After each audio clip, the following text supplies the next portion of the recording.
Awesome. So yeah, welcome Anna to the podcast. How are you doing?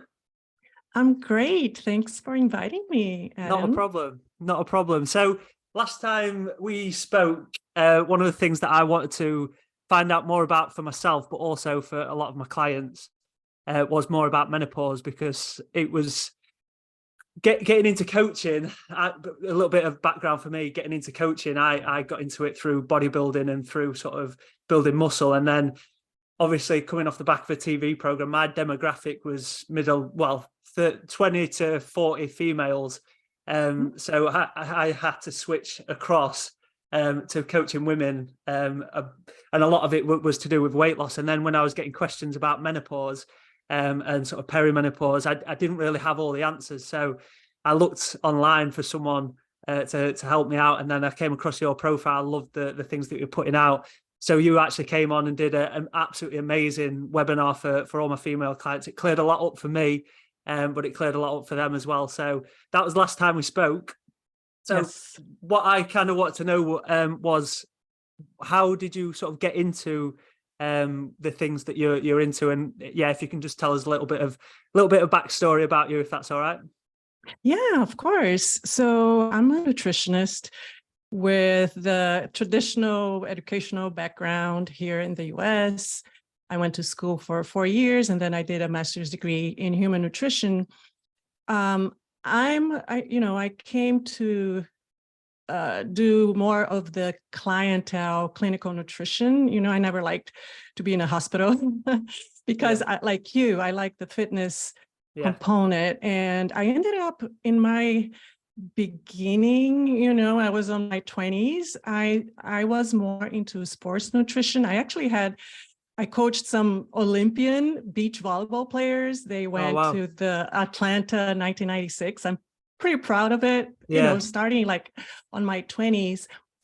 But recently, like coming years later, when, I was pretty good into my career and my own health. But when I hit around my 40s, beginning of my 40s, I had a really strong and difficult challenge with my own health. Yeah. Not only my body composition was changing, I felt like things were different physically, but also mentally. I was very fatigued. I couldn't sleep well. I felt like, what is going on? It's hitting me hard, and I'm just on my 40s. This is weird. So, and being with lifestyle and wellness in the wellness field, I knew I was doing things right, but something was going on physiologically in my body.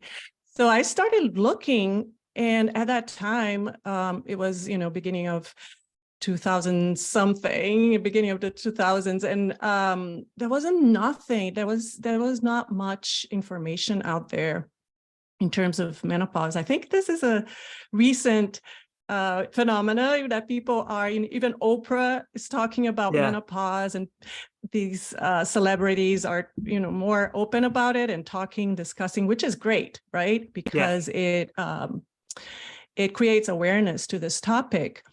So needless to say, I started seeing, more women in this kind of age group between, after their 40s, when perimenopause hits, and it hits us hard.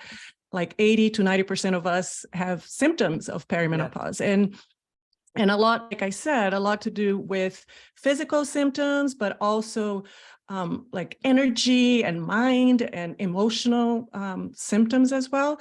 So I kind of like, okay, you know what? I'm going to help women at this crazy time of our lives to try to manage it better, like I did, right? So that's how I came to kind of specialize. And then I took a bunch of courses. Whoever is into nutrition and fitness and is out there doing anything in terms of menopause, and I have a bit of two references that are my mentors is Dr. Stacy Sims.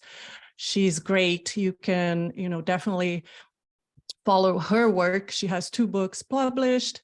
She's a nutrition scientist, but specializing in women's or female physiology. And the other one is Dr. Carla DiGirolamo, who is a really badass doctor who does CrossFit. She's endocrinologist. So I followed them, their footsteps, and to be able to kind of, find information and specialize within this period of time in a woman's life. Yeah.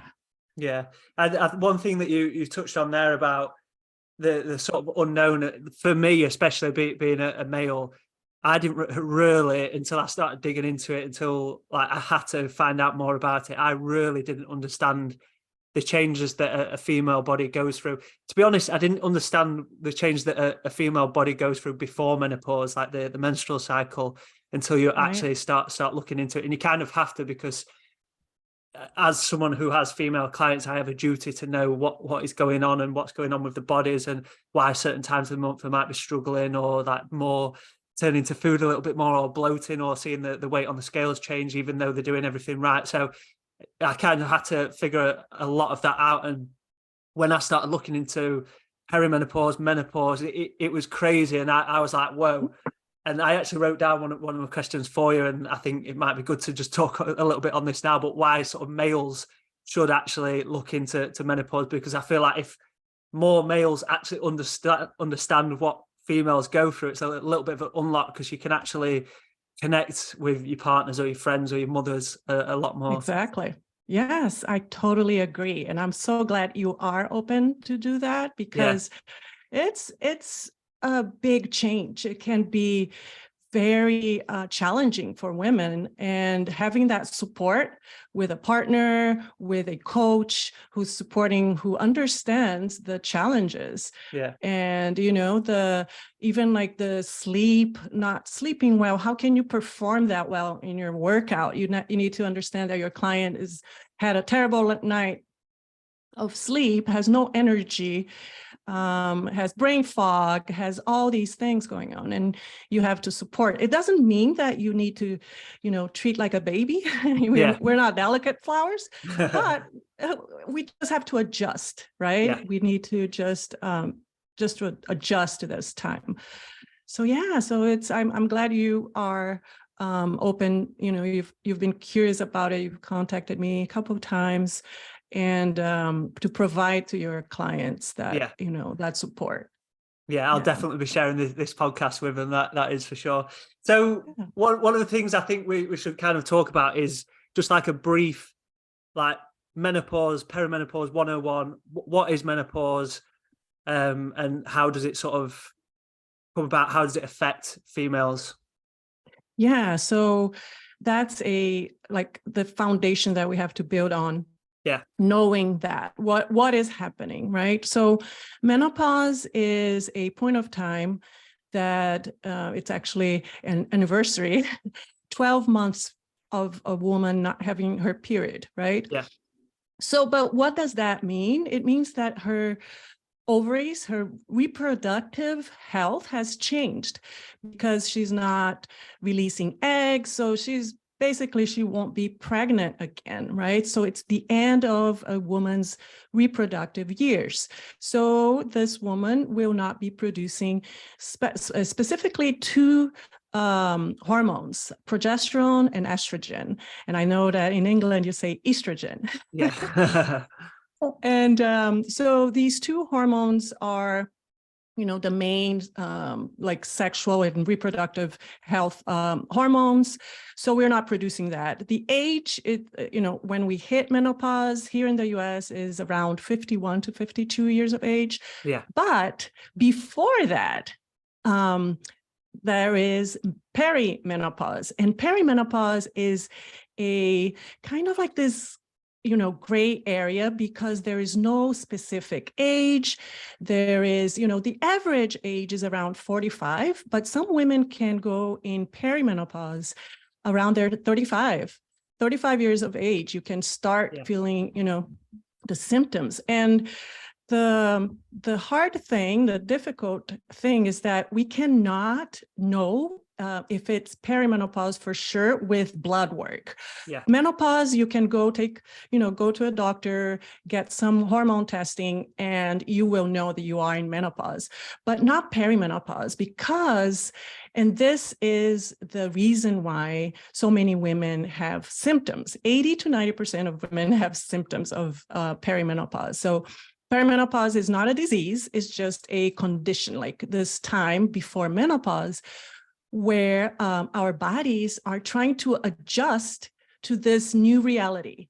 So what happens is, I never knew before, if you say you are a male and you never knew this, imagine me, I'm a female on my female body, and I never knew this, that throughout a female body, there are more than 300 different sites or places where there are estrogen receptors. So estrogen is a hormone, right? And all hormones, they act like signals. They tell organs, systems, tissues, some signal for an action, to produce something, to do something, right? Yeah.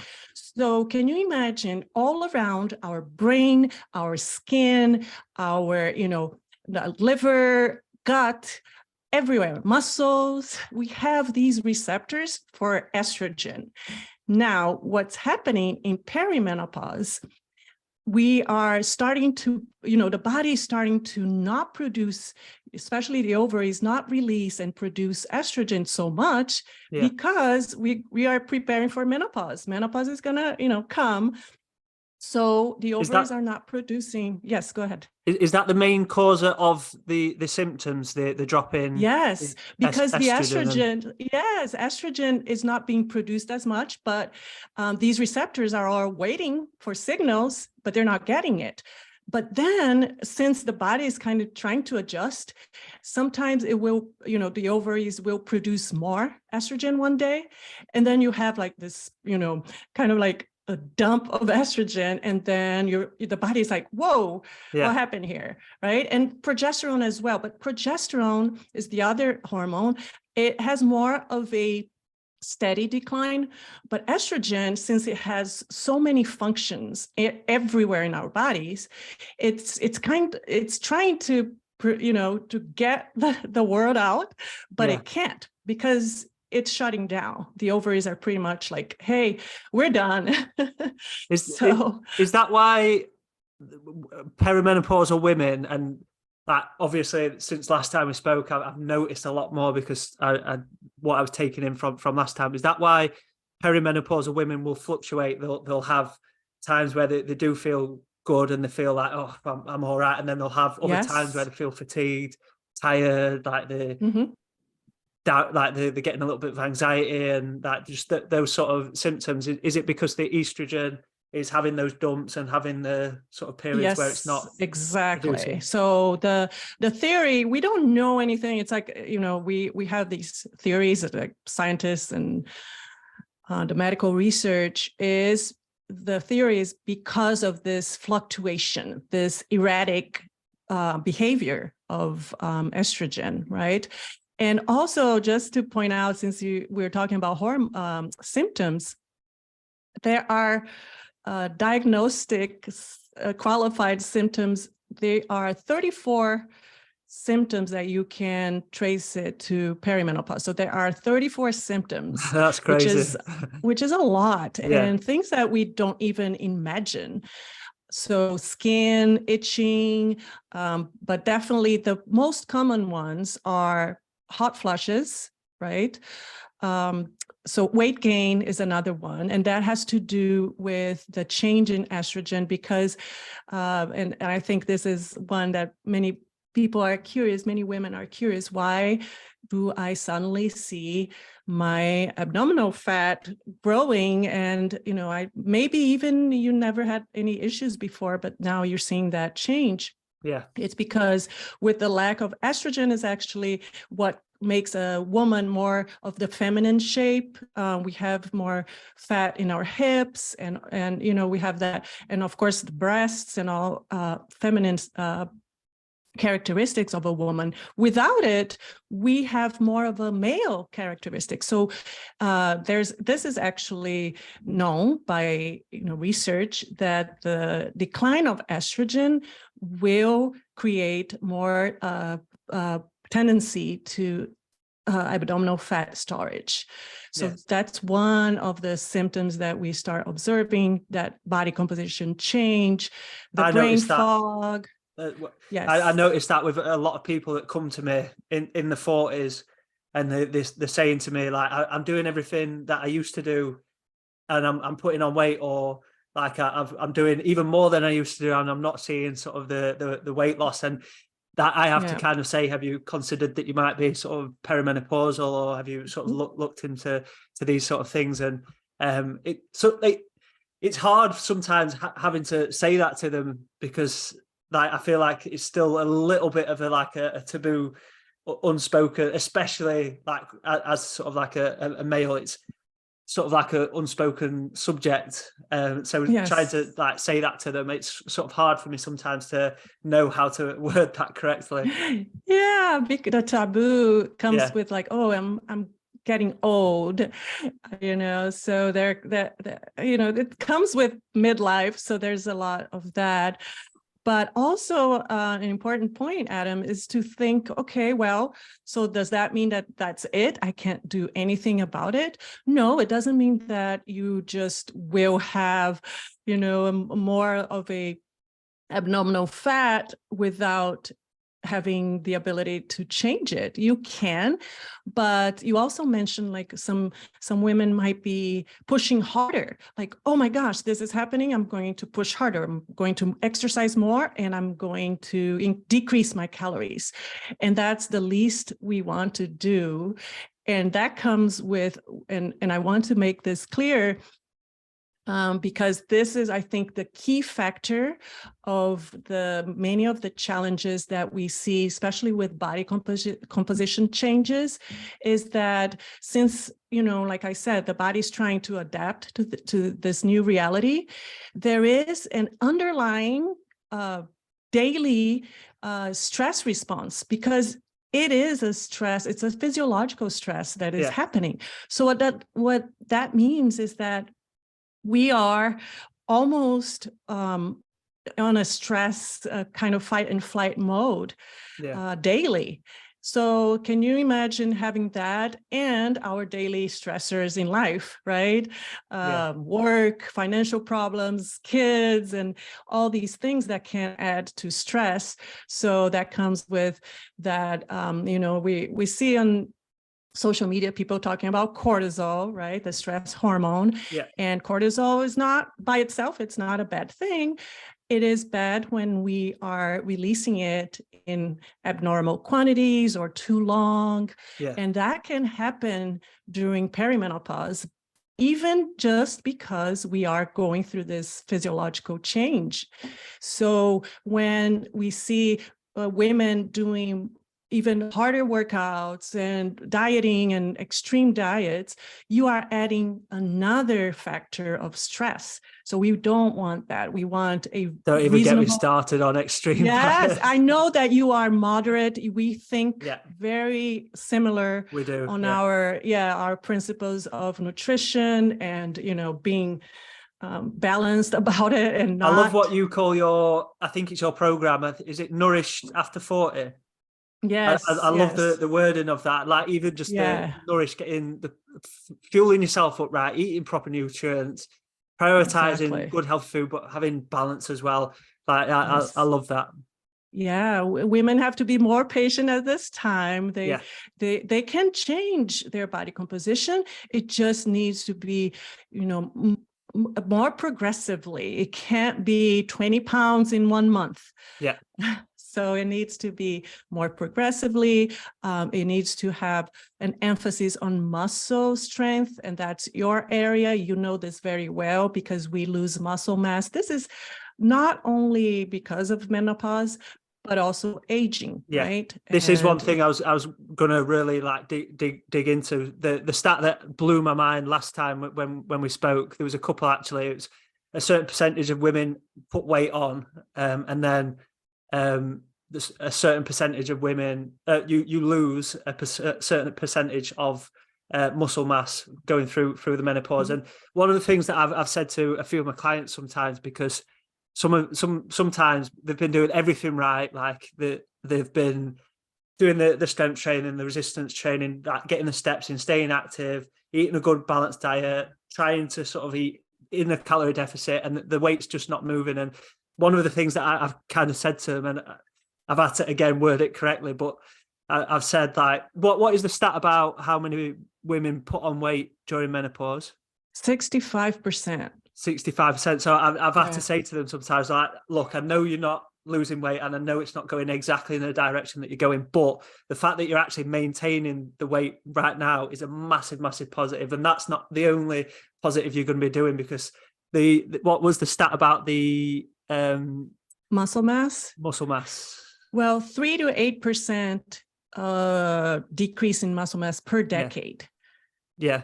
So like I always say, and one of the best things that you can do during sort of, well, just any time, is to just try and keep hold of that muscle mass. That should be one of your number one fights, like working the muscle. You don't have to turn into a bodybuilder, but just doing body weight exercises is resistance training, because your body's a weight, like using that as a resistance is one of the best things that you can do for longevity. But I saw actually you shared something about from Peter, I always forget his second name.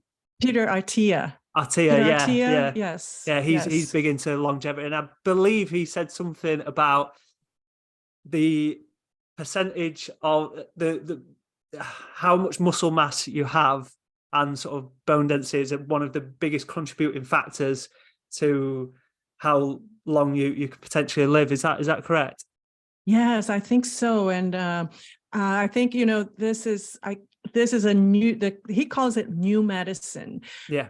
To look into prevention instead of, getting to an old age and trying to recover, or to try to, get the best. So he talks about like how it's much more important for us to do the work as soon as possible. Yeah.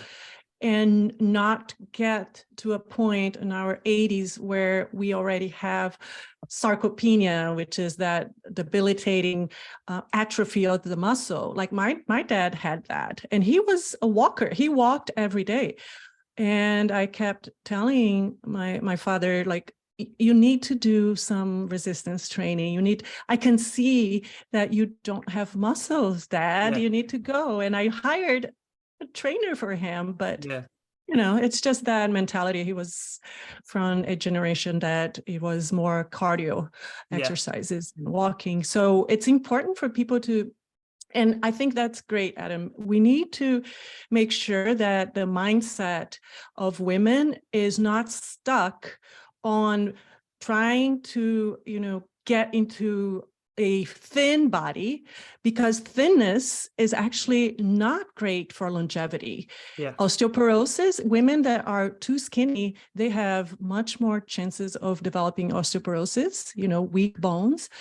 And we don't want to, that the skinny also means a very low lean body mass. It can be, right? It's about body composition. So don't focus too much on weight on a scale, but focus on your muscle mass, your percent muscle mass, your lean body mass. And that will not only be good for your health now, but in the future. You need to think about that, because every decade that goes by, we are less prone to put on muscles, and women in particular, right? Yeah. So that's important to think about that. I one of the biggest things that I try and do with every single member or client of mine, I always try and get them to it. Like, obviously, fitness and health is doing what you enjoy, and sometimes it's really hard to get people to do it because they don't enjoy it. But I always try to, and I always say, like, the health benefits are absolutely incredible. I'm actually doing a webinar with them tomorrow, and 10 benefits of strength training. And that's just 10. I could have picked a hell of a lot more. The amount of like benefits to it. And I think anyone listening to this should just start trying to implement it into. I know you're big on it now. I see it on your social media, lifting your weights. Yes. And yes. And I wasn't until yeah. my 40s. Isn't that interesting? It's something that it's maybe my generation was into cardio and more of that type of. Women have been conditioned my age, especially. You can probably see some resistance into like, I don't want to get bulky. I don't want to be, I think it is changing a little bit. It's changing. I do think, because I am getting a lot of older, I'm not saying old, but older women come to me and say, I want to start toning up. I want to start doing some strength training. I think the word's definitely getting out, and there's a lot more scientists and a lot more people coming on podcasts talking about this kind of thing. And it is definitely changing, isn't it? It's great. And I'm so glad. And even if you don't enjoy it, I guess you can find ways to enjoy it. You can put some music, you can find a good trainer to encourage you. But if not, if you really hate it, you just have to do it like we need to brush our teeth. I use that analogy all the time. Yes, it's so good for anyone we need to do. Yeah. I always say you don't need to be motivated to brush your teeth. We do it because it's healthy for us. We know we have to do it, and we have to have that exact same relationship with working out. It's such a good example. Yes, we just have to put that in our heads that, it's important for us. And I think I tell also my clients, for envisioning, actually like closing your eyes and envisioning your future as a grandmother. And like, what kind of grandmother do you want to be? The one that is weak and fragile? Or do you want to be the one that takes the kids to the parks and, plays with them? Of course, you want to be active. Of course, you want to get into your 60s, 70s, even 80s with, functionality in your body. You want to be able to be functional. You want to be able to go to the grocery store by yourself and carry your own grocery bags. Yeah. You want to be able to do all these things without having to depend on other people, right? Think about that. That's one motivation for me. Yeah. Because I'm human, sometimes I wake up and I'm not motivated to do my workout. But I think about that. No, actually, I have these kids that will have kids, and I want to be an active grandmother. I want to be able to do all these things, right? I say this, it's important. 100%. I say it's funny. I remember when we first spoke, it was crazy the amount of similarities that we spoke about, and we always said we should do a podcast together. But I say the exact same things to my clients. Almost every webinar that I do, it almost always comes up. I always say, I wish my grandma's, I think she's just turned 80 and she can't move amazing. She's got to use like a mobile scooter now to properly move. And 80 is still a great age, but I just wish that I could have gone back in time and said, here's a little strength training program. There you go. And then now it might not have happened, but there's a very, very good chance she'd still be a lot more mobile. And I always use that example because I feel like it's such an amazing example. Often we get so focused on the weight on the scales and so focused on exactly how we want to look, and then we don't think about, oh, do you know what, I'm actually doing this for longevity, to be able to be fit, healthy, strong, for be able to look after myself, stand on my own 2 feet for as long as possible. Exactly. Yeah. And live life fully, right? You want to live life normally, not being like I said, depending on other people. So definitely it's almost like we need to brainwash ourselves with this new idea, the concept of longevity in all aspects of it, not focus on just like just the aesthetics and it's hard because out there in the media, we have a lot of pressure to look a certain way. I think right now is probably the hardest, the most pressure. I suppose there's always been pressure through different generations, whether it be magazines, TV. Obviously now we've got social media, and it's Social media. we're on it so much. I feel like it is pressure, which is why we need to keep spreading this message, exactly what we're talking about, and doing it. And like I say, there's a lot more people talking about this kind of thing now, and I love it. I love listening to people talk about exactly sort of this thing. Yeah. Wellness, health, well-being, quality of life, focus on your energy level, right? There are so many progress when we go and talk to how a client progressed. I don't want to talk about the weight, maximum, if there's anything related to physical attributes, it would be, okay, did you gain any lean body mass? Your muscle mass increased? Like a client just this morning emailed me, very happy, and these were her words: I increased my muscle mass. I'm so happy. Yeah. I was like, oh, that's great. I'm doing my job here, because she was one who was really focused on weight and, oh, I want to reach this specific weight, and I had to work on her mindset to change that, and sleeping better, more energetic, being able to move better, not having joint pains, and their mood, right? We can it's not always the easiest, because a lot of the time people come, don't they, for I want to lose weight, and then it's a little bit of a battle just to try and get them thinking a certain way, and it's amazing when you do see that mindset change. But I completely agree. When I share sort of transformations from my clients, in the back of my mind, I'm always like, there's other people putting just as much work in, and they're not seeing the results. So I always, it's a double-edged sword, but obviously it's amazing to share people's progress and show what can be done. But at the same time, I'm like, I try and focus on other things, not just sort of weight and things like that. Yeah, and especially at this age, like I say, with perimenopause and menopause, there are so many other factors, because one of them, unfortunately, the mood, because estrogen helps serotonin production, the feel-good hormone. So the numbers, I think 30% of women can get depression at this time, That's or anxiety. Such a big number. I listened to the James Smith podcast, and he had a menopause doctor on, and she was talking about sort of how females go through this certain age, and the depression of it, and like the suicidal rates that can spike during this time. It's crazy, and until you start learning about it and actually opening your eyes to it, you would never realize.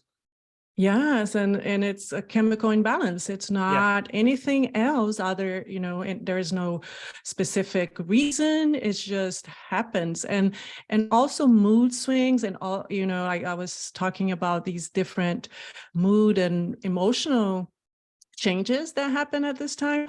And then you add in the factor that you are feeling, your body's changing, your skin tone is changing. So there is that, midlife kind of confrontation with aging, right? And then we see all these anti-aging campaigns for women, especially, you need to change your face, your wrinkles, and all that. So there's a lot of this kind of like the mindset that we need to also, when you get your clients, it's not just, okay, the physical body, but also the emotional component, that comes with this time.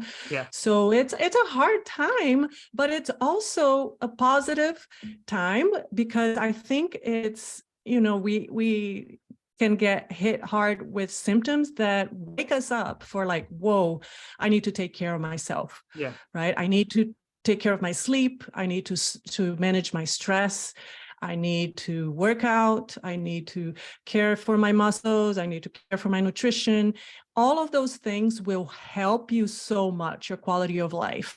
And for some people, like myself included, when I started doing strength training, it was a wonderful thing that I was like, oh, wow, this is really helping me. Yeah. So it's an opportunity too. So it's not all bad. It's an opportunity. And the good news, Adam, there is light at the end of the tunnel. After 5 years of, hitting menopause, these symptoms start to subside, and we adapt. Our bodies are Yeah. amazing, huh? We adapt to this new reality. So all our hormones are not fluctuating. It kind of flatline. They flatline, and we adapt. And we feel many women on their 55, 60s, they say, especially for those who had like lots of symptoms and struggled with those, they say that it's much better because you're more in peace. You don't have those mood swings. You have so I remember you much. saying it's the more like the hormones are more like male hormones. They're more flatline. They're not spiking up and down, fluctuating. Yeah. So I'm looking towards that. Yeah. I'm looking for that, So. Couple of questions that I kind of wanted to ask. So it's more around, because I know this is what I always get questions around, more around weight loss and weight gain, sort of around menopause. I've seen different varying things on this. Does your metabolism slow down through menopause, or is that a myth? I think it's a little bit of a myth because physiologically there is no reason why metabolism would slow down, except if muscle mass is decreasing a lot. That's what I think. Which it does, but it's more because of aging and not being as active or not using, not doing the proper exercise for maintaining that muscle. So I think that has to do more with a body composition aspect than menopause itself or changes in hormones. Or I think also if that's individual differences for people that have like gone through strict dieting, right? Or doing fasting for a long time, you can see a drop in metabolism. But that drop would be maybe 100 calories per day maximum. So I don't know how much would that, I think it's probably more correlation, not causation. Like I think like it's the joint pain stopping people moving as much. It's the bloatedness, stopping, like making people a little bit more depressed, probably turning to food a little bit more. Like all those kind of things. I remember when you did the webinar, you spoke about sort of the pillars of trying to like not combat it, but like just generally be healthy, be strong, be active. What were those pillars? So well, I think there are things that we need to focus on. First of all, that we already talked about is to increase muscle mass, muscle strength. We need that. And nutrition, the second thing, I guess the important thing is to not be extreme with your nutrition. So in terms of nutrition, we need some specific nutrients more at this time. We need to make sure we have enough carbs. And that's because, the brain uses 60% of any circulating glucose in our bodies. It goes for the brain. And since we have all these estrogen receptors in the brain, that's why we have depression, mood swings, lack of sleep, hot flashes. It's all in the brain. So imagine if we're not giving the brain what it's, it likes glucose, it likes carbohydrates.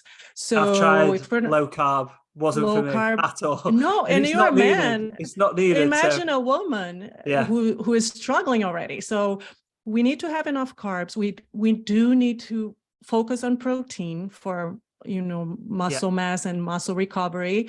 So I'm sure you see this happening too, that most women are not, when they come to you, before they know you, they probably are not eating enough protein. That's what I see. So protein is a big one. And then calcium, just to prevent osteoporosis that will come. So we need to focus on these nutrients, right? And So nutrition needs to be on point. You need to make sure you're getting your nutrition right. And then your strength training. And we need, for many women, there's a lot of inflammation going on. So manage inflammation is also important. And you can manage that through your nutrition. Exercise also is decreases inflammation. So having a healthy lifestyle also decreasing inflammation, and stress management and sleep. So those are the other two components. Very important at this time. It's not about just exercise. It's not about just nutrition. If you are stressed out, if you cannot sleep, everything else will be, down the drain, because you need to focus on these two components of life, of health, actually. So stress management and sleep. You need to make sure that you sleep. And that's a tough one, because 60% to 70% of women at this time, perimenopause and menopause, they don't sleep well. So that's a huge one that can compromise everything else, right? Yeah. I often say two of the things that could have the biggest impact on like your health, your fitness, like if you're just getting into it, or like even if you're advanced or anything, aren't actually directly involved with it, but it's more to do with your sleep and stress management. If you can keep your stress levels down, that can have a massive knock-on effect to your sleeping. If you sleep well, that can have a knock-on effect to sort of your relationship with food, like your energy levels, your mood, that all these things, and they all like intertwine together. So if one of them is lacking a little bit, it's going to have a little knock-on effect to all of them. And then if all of them are a decent place, they're kind of going to bring each other up, because they're all working in harmony together. Like they definitely important. Yeah. So in sleep is a tough one, because some women suffer from hot flushes or night sweats. So it wakes them up in the middle of the night, and you can't go to sleep. So that needs to be treated. Sometimes you need medical attention. You need to go to a doctor. You need hormone therapy for that, and it can help a lot with hot flushes. And you need to try to get that sleep as much as possible. And stress management, it's hard because we live in a world that is stressful. But we also have the knowledge that things like meditation or deep breathing, simple strategies, can decrease our cortisol levels. If we take 5 deep breaths, those deep belly breaths, 5 times, it reduces cortisol. It's already known that that's a fact. So we can do that. We can try to be more aware, more mindful of like, oh, my heart is racing right now because I just got this, I don't know, bad news from work or something like that. So try to breathe deeply and try to calm yourself. Okay, let me do some, that's what I call self-care. Self-care for me is not just going to get your nails done or your hair done, which is great. But I think it's being mindful of, your needs, your stress, when you need some peaceful time, and even if you have a chaotic life. So all of those things will help. In fact, I think many of my clients that they are on the peak of their careers, very, lots of responsibilities. They have elderly parents, they have older kids, either teenagers or they're leaving the house. So you have all these stressors, right? And then you put on top of that your own physiological stress. So that is really important to not forget those, not push it under the carpet. You need to take care of your stress. So even for your clients who are saying, I'm stuck on my, physical body that doesn't go anywhere and I can't lose weight, how is your sleep? How is your stress level? Are those components of your quality of life and health, are those being addressed? That's an important question to ask. It's definitely one that I think I'm going to do Mhm. more to talk about and do a webinar on that soon. One question that I had, I want to, like I said at the beginning, my demographic is probably the like a generation that's just about to start hitting perimenopause or menopause, because a lot of my following came off the back of the TV program Married at First Sight. So the demographic, I think I've got 93% female following, and it's a lot of it is around 35. So I think one of the best things that I can do to really sort of give the best information to them is to really sort of learn about menopause and like speak more about it. So I've been listening to a lot of podcasts and listening to things about it. And one of the things that keeps coming up is sort of HRT and hormone replacement therapy. I was just wondering sort of what your thoughts were on that. Yeah, I think there is a place for HRT because some of us women cannot take HRT if we have breast cancer, our mothers or ourselves. Yeah. So there are, and doctors will definitely know this, but nowadays there are many different types. It doesn't have to be a pill, which can, increase the risk of blood clots for some women. Yeah. It can be a patch. There are creams. There are different ways to do hormone replacement. I think for some women is a game changer. Yeah. Their symptoms, especially hot flashes, it definitely worked for me. And I also think that there is a little bit still, unfortunately, a little bit of misconception about hormone replacement because in, I think, 2001, there was a big study, the Women's Health Initiative, that found that hormone replacement in these women that they were studying was increased their risk for cancer and other health risks. So there was a drop of like 40% of prescription, at least in the US. The doctors they were scared to prescribe it for women, which is unfortunate because for many women like I said, a game changer for their quality of life. I've heard that on a couple of podcasts, which is kind of why I wanted to bring it up, just in case anyone was listening, they were really struggling.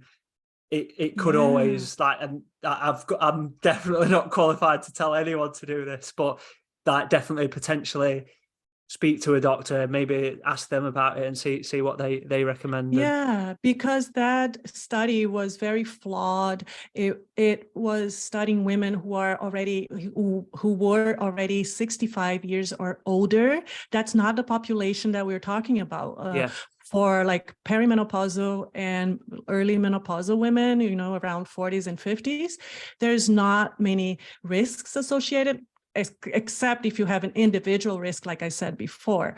So going to a provider, GP who understands menopause, and the British Menopause Society, actually the International Menopause Society and the British Menopause Society, they have great websites with a list of providers, and they have a position statement on hormone therapy if people are reluctant, especially women who are scared to take. But going to a good provider who knows about menopause, they can actually, and usually they give the lowest dosage and see if that helps, and if not, it increases a little bit. And then for some women, it can be very beneficial.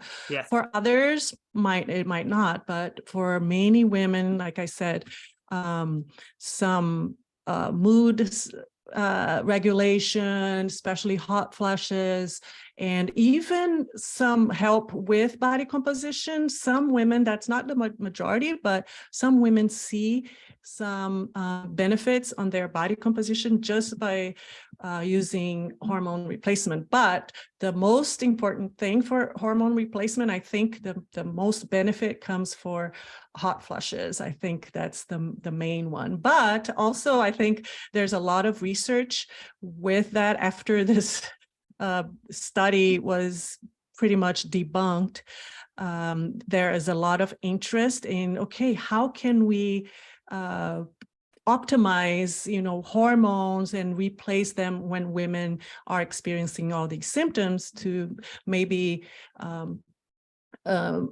benefit from it, right? Yeah. So there's a lot of studies and people that are, even like for osteoporosis prevention, I have a client who is taking hormones because she's young. She's only in her 50s, but she already is diagnosed with osteoporosis. Yeah. And hormones, hormone replacement helps with that. So there are a lot of benefits for cardiovascular protection, brain, hot flushes, and general well-being. So I think definitely it's something you should consider. Yeah. I think when people hear about like hormone testosterone or like estrogen, they kind of think, like they probably think towards steroids and things like that. But it's not the case, is it? It's more, it's what your body naturally produces. You're just giving it a little bit more because it's not producing it. And like, Exactly. I think I've seen a lot of studies about sort of elderly, not elderly men, but older men taking testosterone and having like a massive impact on them. And it's definitely something that when the time comes out, I'm definitely going to look into. And probably it will be even better because, like I said, there's a lot of research in that using it for quality of life and longevity, right? And with precautions, of course, and that's another kind of there's a little bit of and I guess in Britain, in Great Britain, might not be the same as in the US, but there's controversy of like the types of hormones. Here is approved by the FDA, right? So there are doctors that prescribe, like you say, maybe a higher dosage of hormones, and these are like compounded pharmacies. So we don't have to talk about it, but if you go to a doctor in Great Britain, I'm sure you guys have even what do you guys have for national health care? I think you can get it for free there. NHS. Which is different here. NHS, exactly. Yeah. So it's very overwhelmed at the minute, the NHS. So there's long wait times, but it's still really good that we do get it for free. Yes, because other countries, like the US, you have to pay, or you have to have insurance. But anyway, so I think it is beneficial overall, but according to individual differences, that's why a doctor would see what are the risks, for and the benefits. If the benefits outweigh the risks, definitely can help with your quality of life. So why not? Right? That's exactly what me and you try and get across to people, like try and help them, coach them. Although a lot of people come for just health and fitness has a huge impact on the whole of your life. And I think any way to try and promote that is a great way. Yeah, it's a great way all around, right? All around, not just for your physical body, for your mind, and to live life and be, if we feel good about ourselves in physically, but also mentally, and if we have our quality of life dialed in, everybody around us benefit as well. Yeah, we can be more present and we feel better. Yeah, that's so I've created like a new membership site, and the name of it is called the Inspire Uplift Club, because one of the things that I always say, when you take control of your health, your fitness, your nutrition, you inspire and uplift not only yourself but the people around you. Positivity attracts positivity, and when you're giving out positive vibes and you walk into a room, you can uplift that room, and it can have such a ripple effect and such a knock-on effect. So it's a really good point. But I think we've pretty much covered everything that I had question wise then. So I just want to say thank you. Like I love talking about these kind of topics, and I'm sure the people listening, a lot of people are going to be helped by the things we've spoke about. So thank you for that. Yes, of course. Anytime, Adam. I also love to talk about it and love to help women navigate through this, Yeah. challenging time. It's definitely doable. Don't give up. Have a good coach like you supporting them. And I'm so happy that you are so interested in these different topics, right? To help your clients so they can feel better themselves. So it's important to spread the news and information out there. Yeah, exactly. Yeah. But where can people find you? I'll put links on sort of like the YouTube and the podcast. But where can people find you, because you're active posting content, aren't you? Instagram is my go-to. That's where, I tried other social media outlets. I don't have time for that. Yeah. Instagram is my go-to. So I'm perimenopause_coach. And that's where I have all my information there. And I also have my website, Anna, A-N-N-A, Araujo, ARAUJO.com. And yeah, that's, I like to give as much information as possible. Like we were talking earlier, I think it's important to just spread it out so it can be more of a positive thing and less of a fearful or like, what is going on? I don't know what's happening. But with knowledge and support, we can do it, right? Yeah, definitely. More conversations like this. Well, I'm sure we'll be speaking again soon on the podcast, because I really enjoyed that. But yeah, thank you again, Anna, and we'll catch up soon. Yes, thank you. Cheers. Bye.